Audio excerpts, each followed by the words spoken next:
औलाद की तरबियत कैसे करें?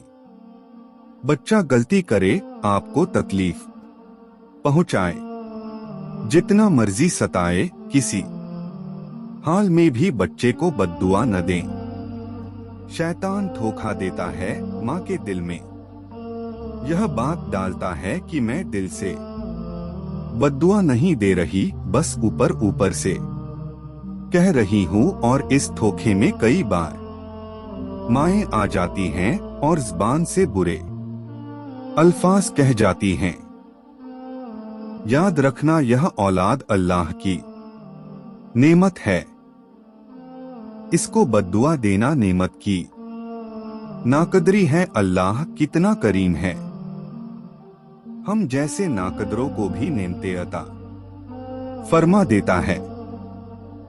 उसकी कदर कीजिए और उसको दुआएं दीजिए, बल्कि ये तंग करें तो इसके बदले में आप दुआएं दे। यह नबी करीम सल्लल्लाहु अलैहि वसल्लम की सुन्नत है। जो आसी को कमली में अपनी छुपा, जो दुश्मन को भी सुमहाकर दुआ ले, उसको और क्या नाम देगा ज़माना। वह रहमत नहीं है तो फिर और क्या?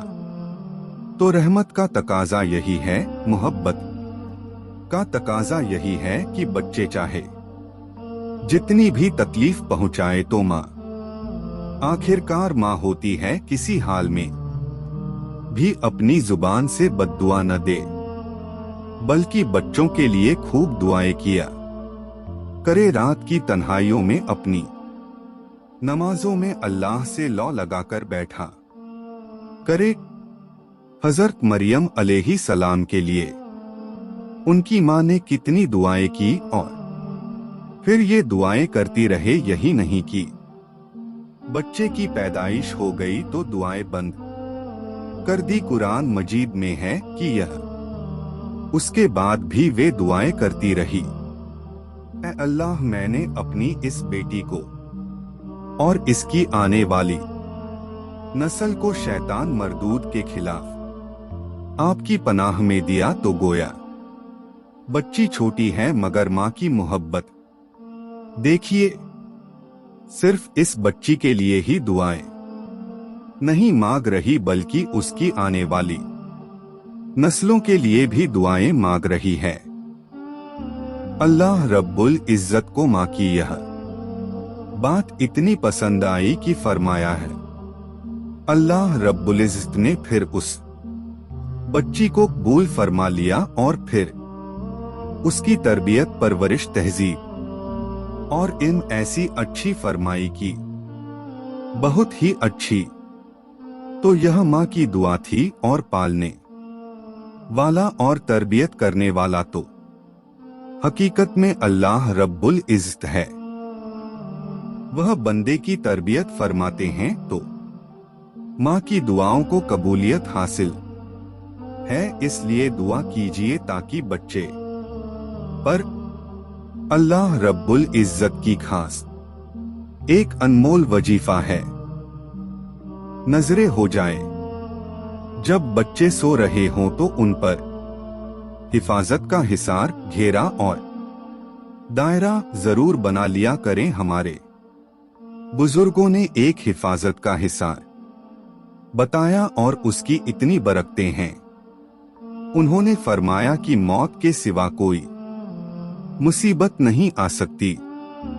मेरे पीर व मुर्शिद ने जब इस आजिज को इस हिसार की इजाजत दी तो फरमाने लगे कि हमने इस हिसार को कई बार मरने वालों को जो कुब्र में पहुंच चुके थे उनके गिर्द भी बांधा, तो कश्फ की नजर से देखा कि अल्लाह ने उनको उस रात के कब्र के अजाब को माफ फरमा दिया।